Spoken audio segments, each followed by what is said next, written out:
తహవూర్ రానా మొదట్లో military doctor, పాకిస్తాన్లో army captain. 1997లో Canada వెళ్లాడు. 2001లో కెనడా పౌరసత్వం సంపాదించుకున్నాడు. లైఫ్ అలా కంటిన్యూ చేసి ఉంటే బాగుండేది. కానీ మైండ్ అంతా టెర్రరిస్ట్ ఆలోచనలే. భారత్ను అస్థిరపరచాలన్న కుట్రలే. Most dangerous person. లేకపోతే ముంబైపై యుద్ధం ప్రకటించేంత ధైర్యం ఎక్కడి నుండొస్తుంది? అమెరికాలో సుదీర్ఘ న్యాయ పోరాటం తర్వాత రానాను భారత్ షిఫ్ట్ చేశారు. 26/11 దాడులకు కుట్ర చేశాడు. భారత్ చేసే విచారణలో అసలు మ్యాటర్ ఏంటో బయటకు రాబోతోంది.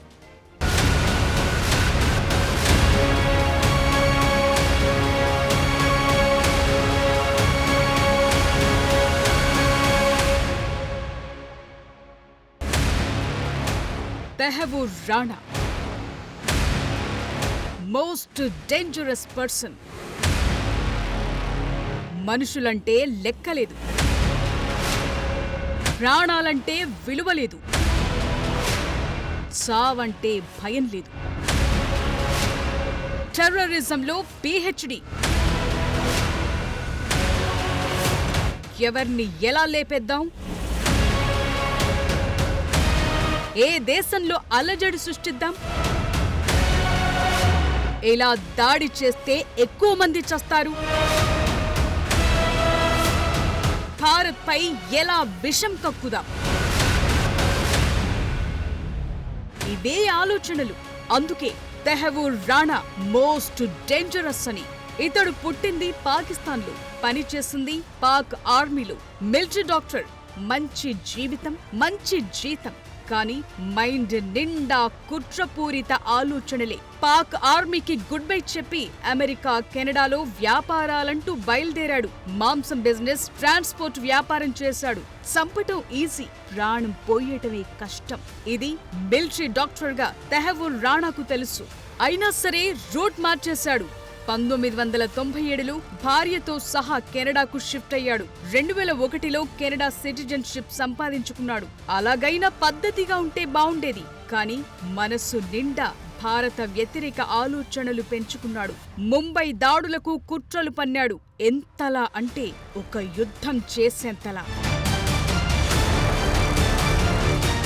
తహవూర్ రానా గురించి ఇప్పుడు ఇంత సీన్ క్రియేట్ ఎందుకంటే నరరూప రాక్షసుణ్ణి భారత్కు అప్పగించింది అమెరికా.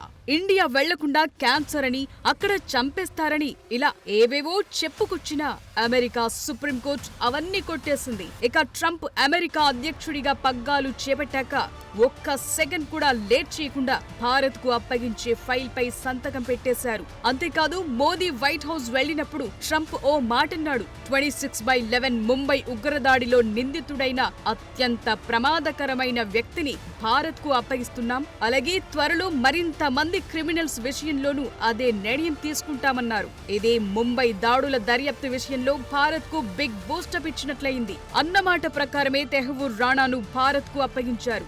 ముంబై ఉగ్రదాడుల్లో ఓ విదేశీయుణ్ణి భారత్కు విచారణ కోసం అప్పగించటం ఇదే తొలిసారి.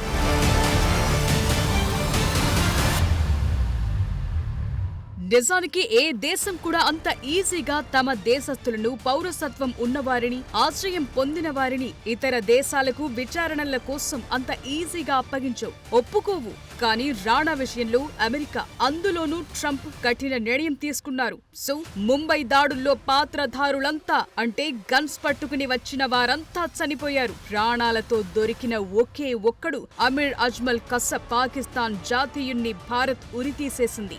అసలు మ్యాటర్ ఏంటంటే ఇలా దాడులు చేయాలని ఎవరు పురిగొల్పారు? రెక్కిలు ఎవరు చేశారు?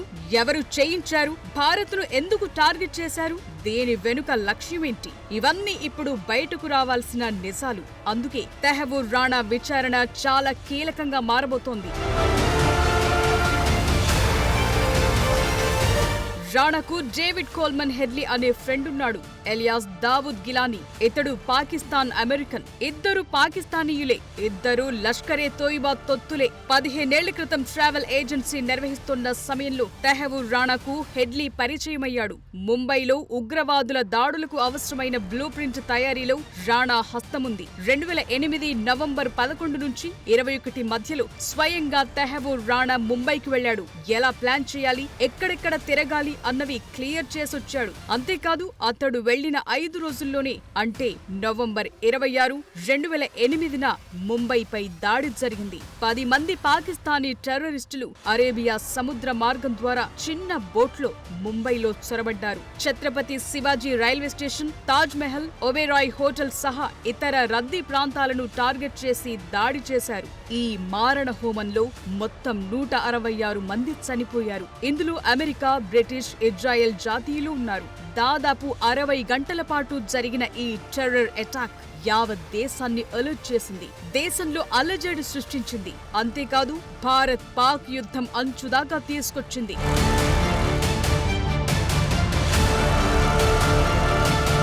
2013లో తైమూర్ రాణాకు 14 ఏళ్ల జైలు శిక్ష పడింది. డెన్మార్క్లో ఉగ్ర కుట్రలు, 2005 నుంచి 2009 వరకు లష్కరే తోయిబాకు సహాయ సహకారాలు అందించారన్న అభియోగాలపై ఈ శిక్ష పడింది. అయితే ముంబై దాడులకు ఈయనే సూత్రధారి అన్న వాదనను కోర్టులు అంగీకరించలేదు. 2020లో కోవిడ్ కారణంగా జైలు నుంచి రిలీజ్ చేశారు. 2020 జూన్లో అతన్ని అరెస్టు చేయాలని భారత్ అమెరికాను కోరింది. అంతేకాదు రాణాను తమకు అప్పగించాలని, అప్పగింత కోసం న్యాయ ప్రక్రియ మొదలు పెట్టాలంది.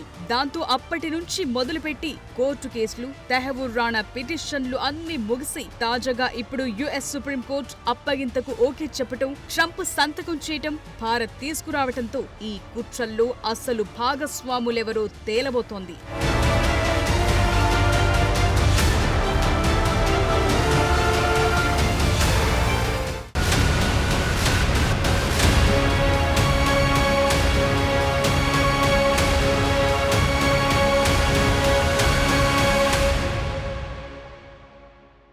తైమూర్ రాణా భారత్కొచ్చాడు. ఎన్ఐఏ కస్టడీలో ఉన్నాడు. మరి అతడు నోరు విప్పి అన్ని నిజాలే చెబుతాడా అంటే సమాధానం కష్టమే. ఎందుకంటే తెలివి మీరిన ఉగ్రవాదీతడు. ఎలా ప్లాన్ చేశాడు, ఎవరెవరు ఇన్వాల్వ్ అయ్యారు, ఆధారాలు ఎక్కడున్నాయి, ఇవన్నీ అంత ఈజీగా చెప్పే రకం కాదు. అయినా సరే అన్ని నిజాలను కక్కించేందుకు దోవల్ స్ట్రాటజీ వర్కౌట్ చేస్తున్నారు. కౌంటర్ ఎవిడెన్స్తో ఎన్ఐఏ టీం రెడీగా ఉంది.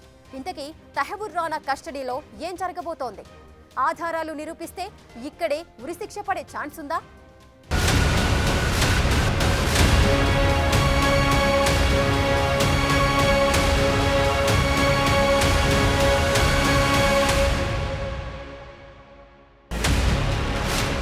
కోడ్ లాంగ్వేజ్, సీక్రెట్ విజిట్స్, ఫోన్ల మీద ఫోన్లు, టూర్ల మీద టూర్లు, వీసా పొడిగింపులు,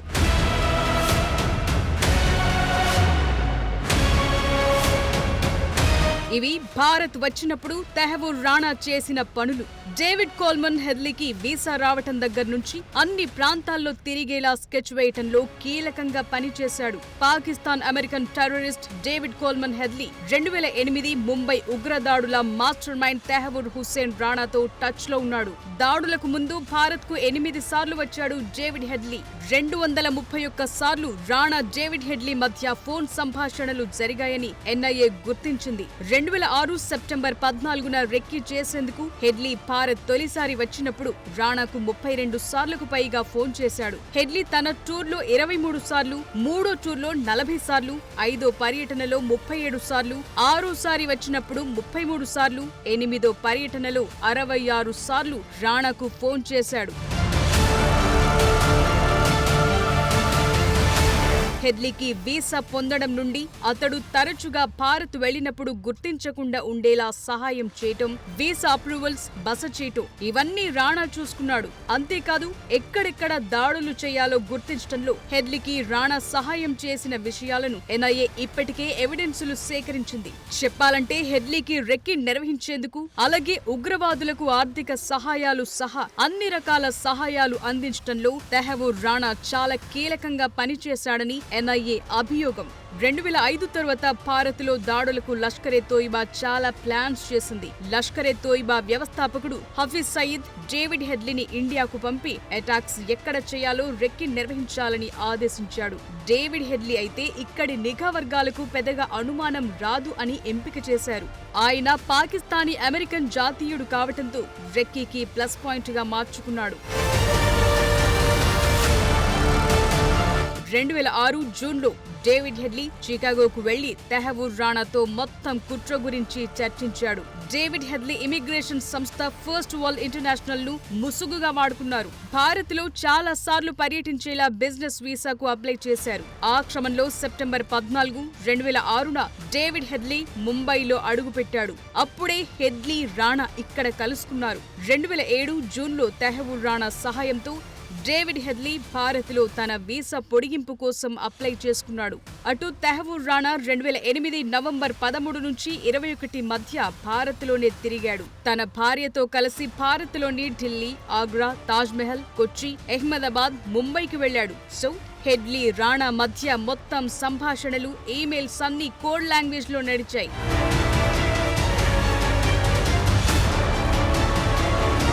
ఇప్పుడు అసలు మ్యాటర్ ఏంటంటే తెహవూర్ రాణా నుంచి నిజాలు కక్కించాలి. తెలియదు, గుర్తులేదు, సంబంధం లేదు అని చెప్పటం ఖాయమే. అయితే కౌంటర్ ఎవిడెన్స్లతో విచారణ ఎలా ఉండబోతోందన్నది కీలకంగా మారింది. రాణాతో పాకిస్తాన్ నుంచి టచ్ లో ఉన్న లష్కర్-ఎ-తోయిబా ఉగ్రవాదులెవరు, ఐఎస్ఐ నుంచి ఎవరు కనెక్ట్ లో ఉన్నారన్నది తేలాల్సి ఉంది. నిధులు ఎవరు సమకూర్చారు, ముంబైపై దాడి చేయాలన్న ఆలోచన ఎవరిచ్చారు, ఇవన్నీ వివరాలు సేకరించాల్సి ఉంది. అయితే తెహవూర్ రాణా తెలివి మీరాడు. తనను భారత్ అప్పగించొద్దని, అక్కడ చంపేస్తారని అమెరికన్ కోర్టుల్లో పిటిషన్లు వేశాడు. ఇప్పుడు ఎన్ఐఏ కస్టడీలో వివరాలు చెప్పకపోగా ఆఫీసర్లను తప్పుదారి ఎలా పట్టించాలి, దర్యాప్తును ఎలా డేవియేట్ చేయాలన్నది రాణాకు తెలుసు అని దర్యాప్తు అధికారులు భావిస్తున్నారు. అంతేకాదు తనను భారత్ కు అప్పగించడం ఖాయమని తెహవూర్ రాణాకు తెలిసిన తరువాత భారత్ లో డిఫెన్స్ లాయర్ ను పెట్టుకునేందుకు ప్రయత్నాలు ముమ్మరం చేసినట్లు కూడా ఎన్ఐఏ అనుమానిస్తోంది. తెహవూర్ రాణా భారత్ కు అప్పగింత విషయంపై మరో ట్విస్ట్ ఏంటంటే పాకిస్తాన్ ఈ మొత్తం ఎపిసోడ్ నుంచి దూరం పాటిస్తోంది. అతడు కెనడా జాతీయుడు కాబట్టి తమకు సంబంధం లేదని పాకిస్తాన్ చెప్పుకుంది. ముంబై దాడులతో తమకు సంబంధమే లేదన్నట్లుగా సీన్ కవర్ చేసుకునే ప్రయత్నాల్లో ఉంది. నిజానికి ముంబై దాడుల్లో పాల్గొన్న 10 మంది టెర్రరిస్టులు పాక్ జాతీయులే అయినా వారి సమాచారం, ఆధారాలు ఇవ్వటంలో పాకిస్తాన్ తప్పించుకుంది. ఇప్పుడు తెహవూర్ రాణా విషయంలోనూ అదే మాట మాట్లాడుతోంది. మరోవైపు ఈ కేసును ఎన్ఐఏ తరపున వాదించేందుకు స్పెషల్ పబ్లిక్ ప్రాసిక్యూటర్ గా నరేందర్ మాన్ ను నియమిస్తూ కేంద్ర హోంశాఖ ఉత్తర్వులు జారీ చేసింది. ట్రయల్ పూర్తయ్యే వరకు ఢిల్లీలోని ఎన్ఐఏ స్పెషల్ కోర్టులు, అపిలేట్ కోర్టుల్లో ఎన్ఐఏ తరపున మాన్ వాదనలు వినిపించనున్నారు. సో మొత్తంగా రాణా విచారణ ముంబై దాడులపై పాక్ లింకుల్ని బయటపెట్టేలా సాగుతుందా లేదా అన్నది చూడాలి.